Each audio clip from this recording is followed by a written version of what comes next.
రోజు ఇంత స్వేచ్ఛగా స్వతంత్రంగా జీవించగలుగుతున్నాము. మనము మన ఆచారాలను సాంప్రదాయాన్ని గౌరవించాలి, కాదనడం లేదు. అంతేకాకుండా మనము మూఢ నమ్మకాలను గుడ్డిగా నమ్మకూడదు, ఎందుకంటే అవి మనకి శాశ్వతం కాదు. మారుతున్న సమాజంలో స్త్రీల పాత్ర చాలా ముఖ్యమైనది.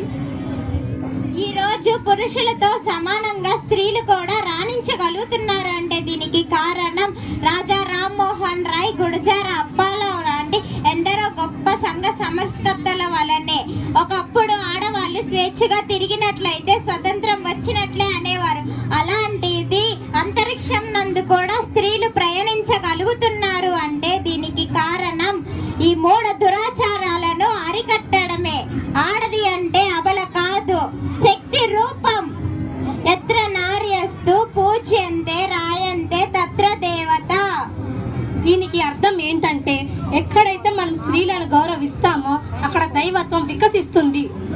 చూశారు కదా, మన ప్రాచీన కాలంలో చాలా దారుణమైన దురాచారాలైన సతీ సాగమనం అనే చాలా దురాచారాలు ఉండేవి. వీటన్నిటిని ఎందరో మంది సంఘ సంస్కర్తలు ఎదుర్కోవడం వలన ఈ సమాజంలో ఆడపిల్లలు అనేవారు ఎంతో స్థాయికి వెళ్తున్నారు. ఈ నాటకం ఎందరో మంది సంఘ సంస్కర్తలకు అంకితం.